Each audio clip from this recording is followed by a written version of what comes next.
Good morning. It's another hot day over here in the Philippines. Finally, we have some clouds, so looks like it might want to rain or something, or I don't know. It might be a typhoon coming in. I heard something about a typhoon, but that's not unusual here. As you can see, things are still getting done here.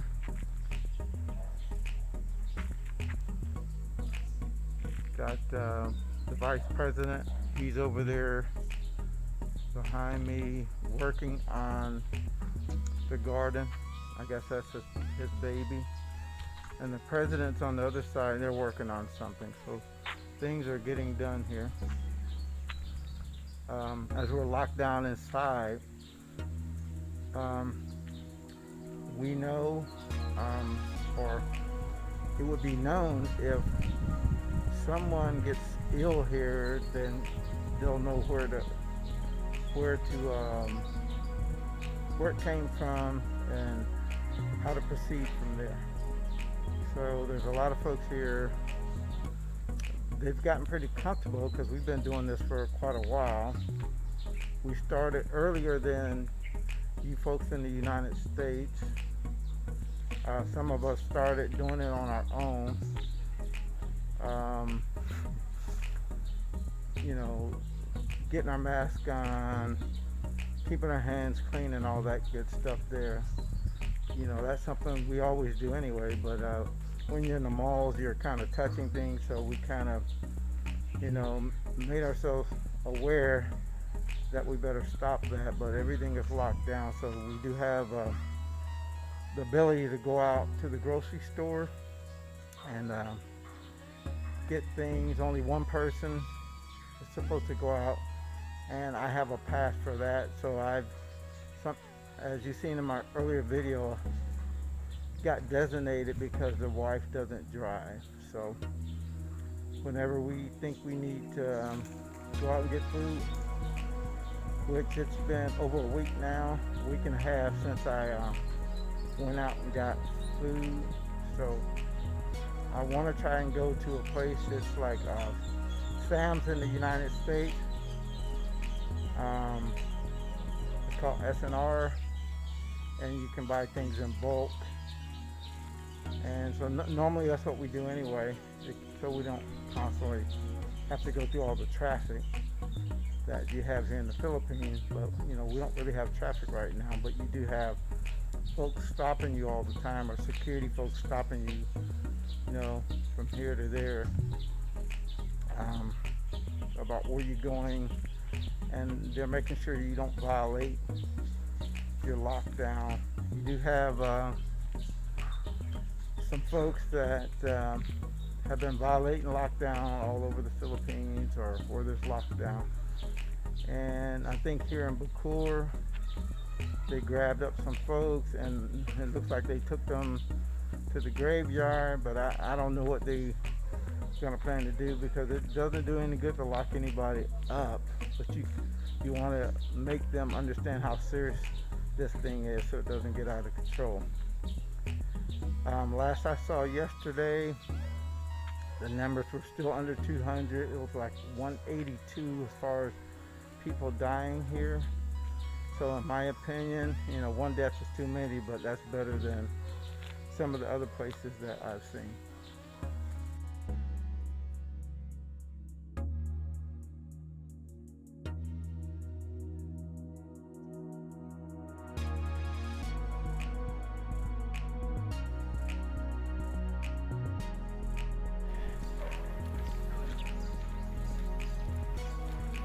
They're working on something. I don't know what that is, but people got to stay busy or people go crazy around here. You just can't, do nothing. And like I said, we are in a lockdown area of this subdivision, so it's relatively safe. And I don't know of anybody that's been sick or anything here. And that's the president sitting over there. So we don't have anybody that's sick in the community, do we? Nobody's sick. Nobody's sick, right? Nobody's sick. Us. Nobody's sick. So we're doing good here. Um, Unlike in America, it's a whole different story.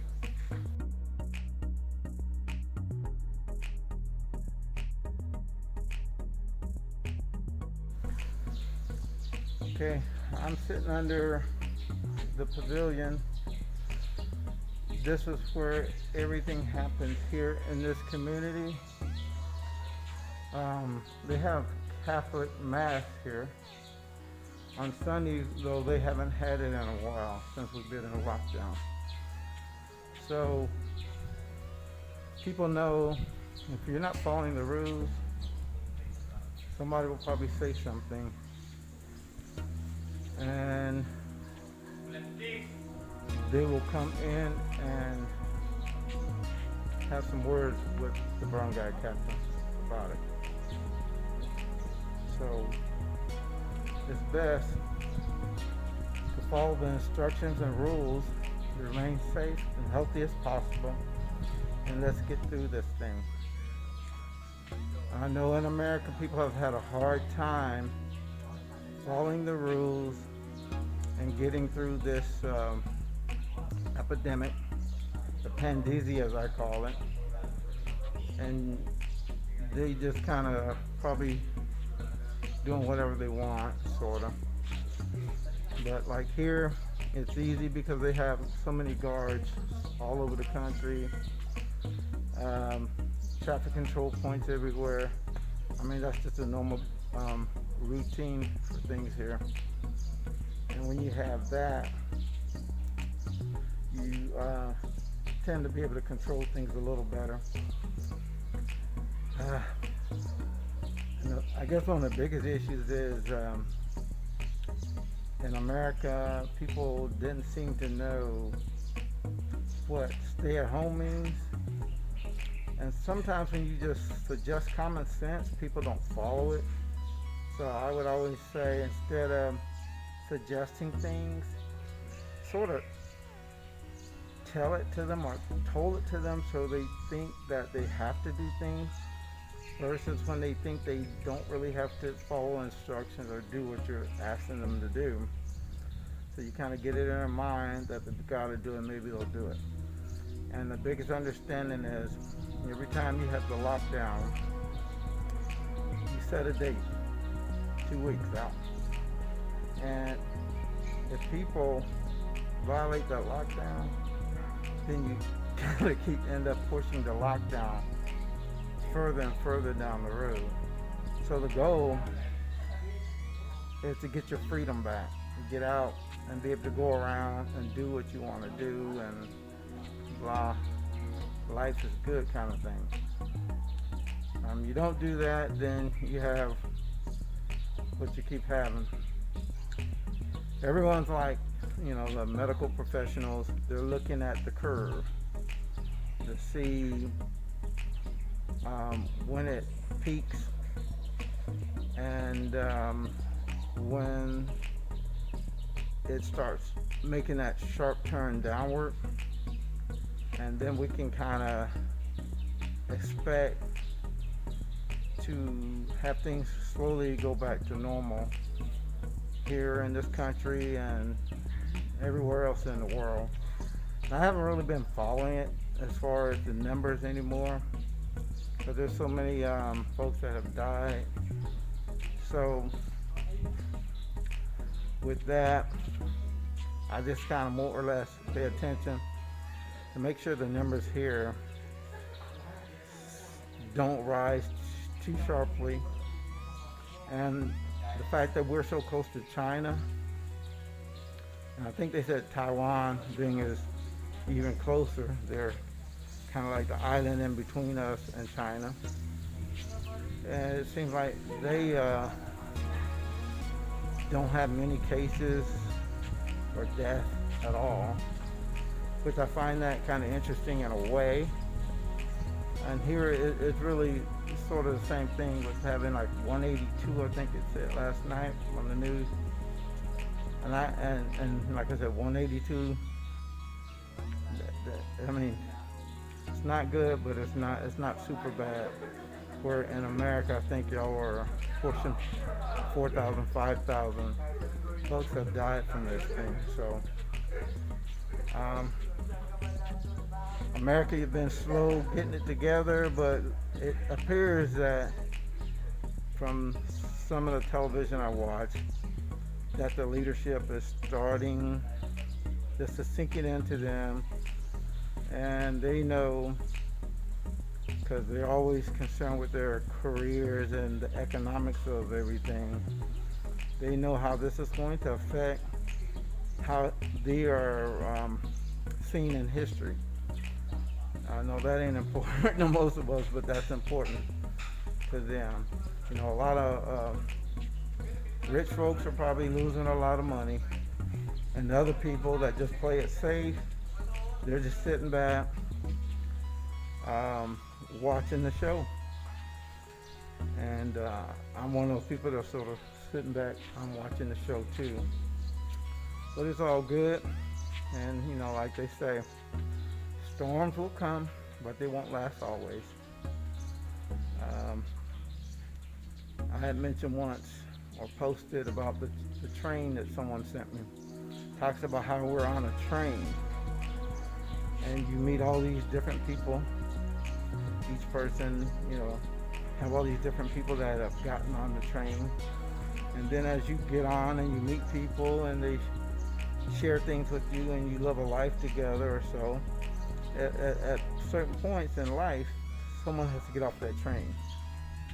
So that's going to keep happening. People are going to get off the train, and it's always a sad thing, but that's just life. So just keep that in mind.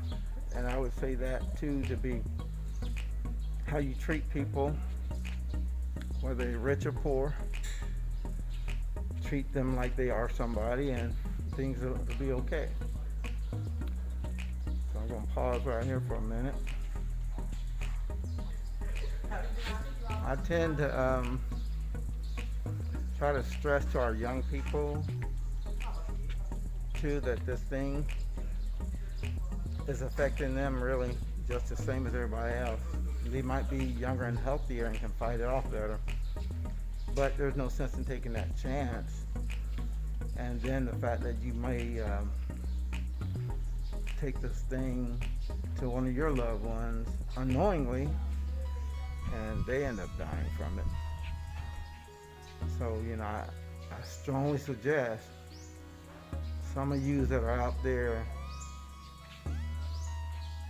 home hopping, going from relative house to relative house or friend to friend's house, and you're assuming that they haven't been in contact with anything, that's a big mistake and probably a grave one that could be. So just don't do that. Stay at home. I always wanted some free time, quality time at home to relax a little from working so much in life. Now, unfortunately, under the circumstances, you're getting that, and don't look like you want to stay home and enjoy anything. So maybe you should just go back to work instead of sitting around waiting on, the handouts that the government's going to give you. I'm one of those people that I don't really want anything from the government, mostly just to leave me alone and treat me with dignity and respect that you would give to your best friend, your mom, your dad, and all this stuff. That's all I ask from the government, is just treat me with respect. I don't want no money because, I was taught how to work and get that for myself. And I did pretty good. I got it for myself, and I helped get it for some other people too. And that's kind of how my family was raised. So we try to instill that into our children. But like I said, stay home. Stop this house hopping thing. stay home and catch up and get things ready, because eventually you're gonna have to go back to work. You're gonna have to go out there and hit it. You're gonna have to hit it hard, because a man, he gonna want he gonna want his money back, and they're gonna try and get it in spades. Okay, so keep that in mind.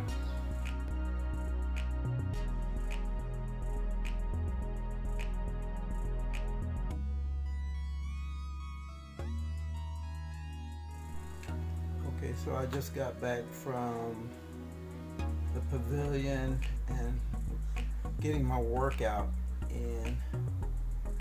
And yeah, me too. I thought coming over here I could get away from the junk food and I would be eating more, but once we started finding the stores that have stuff that I will actually eat, and we started going there. But to finish up on the virus lockdown, I'm good with it here. The folks here have been really good to us. They treat us like family if we need something. They, tell us where to get it or what we need to do. Folks are always trying to be very, very helpful. Even if they don't know, they try to give us help. Sometimes it's not the best, but it's better than nothing. So, in my short time here, I see the big differences here and the big differences there. But people are so much the same, no matter how you look at it. The kids here are sort of just like the kids back in America. People are starting to get restless. Some folks, I was surprised, some of the kids that were like constantly out playing with me and all, they got the message, because I kept telling them that young people stay away. I had a stick and I was like distant. I said, they say keep like 6 feet, I said keep 10. So eventually, I guess their parents are making them stay inside their yard and everything. So that's a good thing. See, that people did change their behavior here. And I don't know if I'm seeing that from the videos. It looks like a lot of people in America are having a good time. In Florida, I'm not sure. New York, I guess that's really got to be bad. Louisiana's probably really, really bad. But, people just, relax, pump their brakes, and the single pass, and there'll be other things in life to go and accomplish. So, me to you, stay healthy.